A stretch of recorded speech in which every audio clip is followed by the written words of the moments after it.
안녕하십니까. 이어서 경남 뉴스입니다. 지난 7월 출범한 경상남도 의회가 어제 정례회를 끝으로 올해를 마무리했습니다.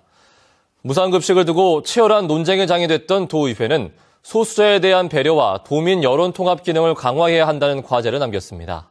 천연수 기자의 보도입니다. 지난 7월 출범한 제10대 경상남도 의회가 올해 마지막 회기를 마쳤습니다. 도의회를 뜨겁게 달궜던 주제는 무상급식. 홍준표 도지사와 박종훈 교육감, 여야가 가세한 격론의 장이 되며 경남도민의 이목은 모처럼 도의회에 쏠렸습니다. 새누리당 초선 도의원은 지역민의 찬반 의견과 당의 여론 사이에 고심하기도 했습니다. 무상급식을 찬성하는 분도 있고 또 반대하는 분들도 많았습니다. 그분들의 목소리를 어떻게 녹일 것이냐를 상당히 많이 고민을 했던 부분입니다. 10대 도의회는 6개월 동안 조례안 53건을 발의해 90%를 통과시켰고 중요 결의안도 2건을 처리했습니다. 하지만 도정 견제와 감시에는 부족했다는 평가입니다. 도의원 55명 가운데 새누리당이 51명에 야당은 고작 3명으로 역부족이었습니다. 소수 의견에 귀를 기울이는 배려가 부족했다는 야당의 평가입니다. 그리고 실제로 어떤 의견을 얘기해도 이게 전혀 반영이 안 되는, 늘 그러니까 공허하죠. 뭐라고 떠드는데 이게 늘 공허한 메아리가 돼서 돌아오니까 되게 좀 허탈하다고 해야 되나요? 무상급식 예산 삭감으로 갈등이 쌓인 경상남도 교육청과 도의회의 원활한 소통도 내년에 풀어야 할 과제로 꼽힙니다. 내년에는 더더욱더 도민들의 그 의견이라든지 이런 게 반영되고 더 도민 속으로 들어가서 도민들 목소리에 귀를 기울이고. 올해를 정리하는 도의회 앞에는 서부청사 개청과 글로벌 테마파크 추진, 서민교육 지원, 지방행정 구조개혁 등 굵직한 내년 현안들이 쌓여 있습니다. KBS 뉴스 천현수입니다. 머리카락보다 수백 배 가는 굵기의 나노미터급 구조물을 3D 프린팅하는 기술이 세계 최초로 개발됐습니다. 액체에 용해시켜 초미세 노즐을 통과시키는 방법인데 인쇄전자 등의 분야에 크게 사용될 전망입니다. 오종우 기자입니다. 머리카락보다 100배 이상 가는 굵기의 실모양 구조물들. 눈에 보이지도 않는 이런 구조물 제작이 3D 나노 프린팅 기술로 가능해졌습니다. 실리콘보다 전화 이동 속도가 100배 이상 빨라 꿈의 소지라 불리는 그래핀. 전기연구원은 이 그래핀을 미세한 가루로 만들어 잉크처럼 액체에 녹인 뒤 3D 프린팅에 사용했습니다. 1.3 마이크로미터 초미세 노즐을 통과한 그래핀 용액에서 액체는 증발하고 그래핀만 남아 쌓이는 겁니다.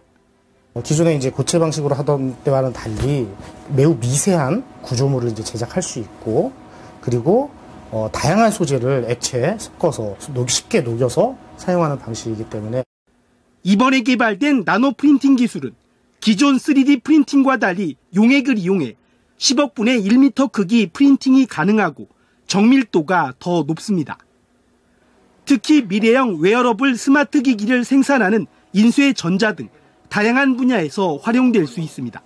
웨어러블 소자라든지 투명 전극, 그리고 에너지 전극 등 다양한 소재의 소자 개발에 활용될 수 있을 것으로 예상이 됩니다. 이번 연구 성과는 세계적인 재료 분야 학술지인 어드밴스드 머티리얼스 온라인판 등에 게재됐습니다. KBS 뉴스 오종우입니다. 새벽에 창원에서 화물차 추돌 사고가 잇따라 운전자 2명이 숨졌습니다. 오늘 새벽 6시 15분쯤 창원시 대산면 가술리의 한 도로에서 59살 김모 씨가 몰던 1톤 화물차가 신호 대기 중이던 6.5톤 화물차를 들이받아 운전자 김 씨가 숨졌습니다. 앞서 오늘 새벽 4시 반쯤엔 창원시 대산면 제동리의 한 도로에서 43살 정모 씨가 운전하던 11톤 택배 화물차가 신호 대기 중이던 25톤 화물차를 들이받아 운전자 정 씨가 숨지기도 했습니다. 두바이유를 비롯한 국제 유가 하락세가 지속되고 있습니다. 이에 따라 정유와 석유화학업계의 정제 마진과 제품 판매에 따른 매출도 줄어들고 있는데 신흥국들의 자국 공급량도 늘어나면서 그야말로 사면초가입니다. 보도에 박준광 기자입니다. 우리나라 도입 원유의 80%를 차지하는 두바이유 가격이 배럴당 60달러 선이 무너지며 56달러까지 내려갔습니다. 지난 7월 106달러였던 것에 비하면 5달 만에 절반 수준까지 폭락한 것입니다.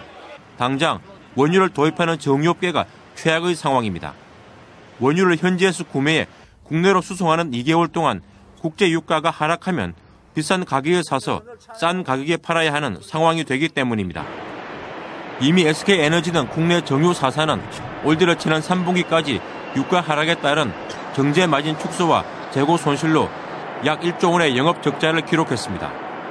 문제는 국제유가 하락폭이 더 가파른 데다 내년 상반기까지 이 같은 추세가 이어질 것으로 보여 내년에는 손실폭이 더 커질 수 있다는 겁니다. 석유화급계도 원재료 가격 하락에 따른 원료비 절감 효과보다 최종 제품의 가격 하락으로 인한 매출 감소나 추가 가격 하락을 기대한 구매 지연 등의 영향이 예상됩니다. 미국이 셰일가스 생산량을 줄인다거나 중동이 감산을 한다든가 뭐 그렇게 하면 뭐가 달라지겠는데 완전히 지금 사면 초과인 것 같아요. 사정이 이렇다 보니 정상적인 사업 수행이 어려워 내년도 사업 계획조차 세우지 못하고 있습니다. 중국과 인도네시아 등의 원유 정제 설비가 최근 속속 신청설되며 국내 석유 제품의 신흥국 수출 둔화, 공급 증가에 따른 마진폭 하락 등 후폭풍도 예상됩니다. 이른바 역오일 쇼크의 영향으로 내년 상반기 이후 정유와 유화업계의 존립 기반이 위협받을 수 있다는 위기감이 높아지고 있습니다. KBS 뉴스 박중관입니다.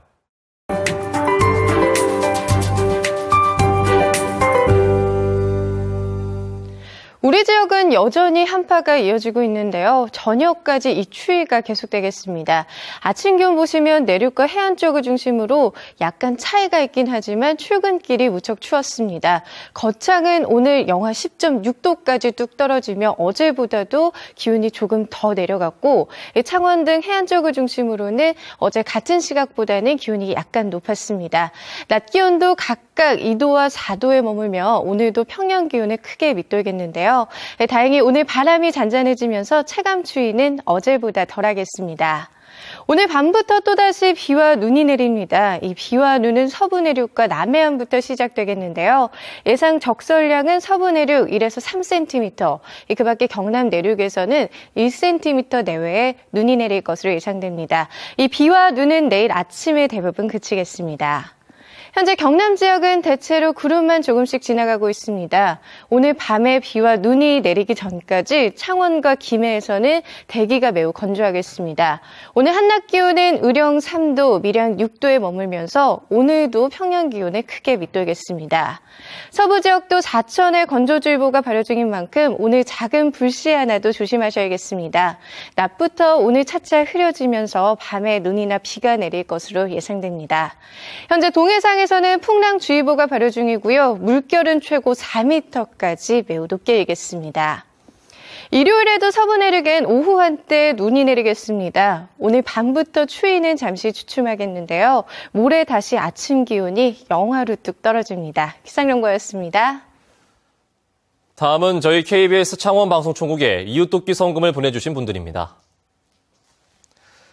합천군 대양면 신거마을 구상모 이장과 주민 10만 원, 거창군 가조면 마상리 박주석 씨 10만 원, 합천군 묘산면 관기마을 주민 10만 원, 합천군 묘산면 시대건설 류혜인 씨가 10만 원을 보내주셨습니다. 합천군 묘산면 광산경로당 회원 10만 원, 합천군 묘산면 광산마을 윤정억 이장과 주민 10만 원, 합천군 대양면 김한중 씨 5만 원, 합천군 대양면 심상희 씨가 5만 원을 맡겨주셨습니다. 성금을 보내주셔서 고맙습니다. 연군락지에 밀려 사라졌던 가시연이 창원 동판 저수지 등에서 관찰되면서 이를 보호하기 위한 대책 마련이 시급하다는 지적이 나왔습니다. 마창진 환경운동연합은 최근 창원 동판 저수지에서 생태 모니터링을 진행한 결과 멸종 위기종 2급인 가시연이 동판 저수지 전 지역에 걸쳐 관측됐다고 밝혔습니다. 가시연은 지난해 인근 주남 저수지 내 두 곳에서 자생하는 것이 관찰됐지만 연군락지의 경쟁에서 도태되고 있으며 동판 저수지의 가시연도 연군락지에 밀려 군락지 형성이 제대로 되지 않고 있습니다. 주남 저수지의 명물 제두루미가 서식지가 잠겨 40여일 동안 정착하지 못하던 가운데 지난 14일 저수지 수위가 낮춰지면서 개체수가 다시 늘고 있습니다. 마산 창원진의 환경운동연합은 지난 11월부터 제두루미가 주남 저수지를 찾았지만 수위가 높아 서식지가 잠기면서 예년의 10분의 1 수준인 10여 마리만 정착하던 가운데 지난 14일 저수지 수위가 낮춰지면서 현재 180여 개체가 머물고 있다고 밝혔습니다. 창원 상남시장이 농산물 원산지 표시 우수시장으로 선발됐습니다. 국립농산물품질관리원은 농관원과 원산지 표시 업무 협약을 체결한 전국 123개 전통시장을 평가한 결과 창원 상남시장이 우수시장으로 선발됐다고 밝혔습니다.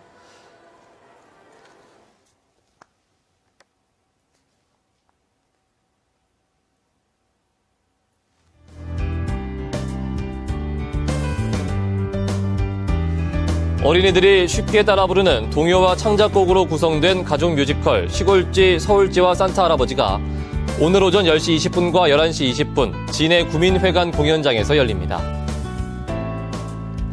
꿈의 오케스트라 창원의 제3회 정기 연주회가 오는 21일 오후 5시 창원 3.15 아트센터 대극장에서 공연됩니다.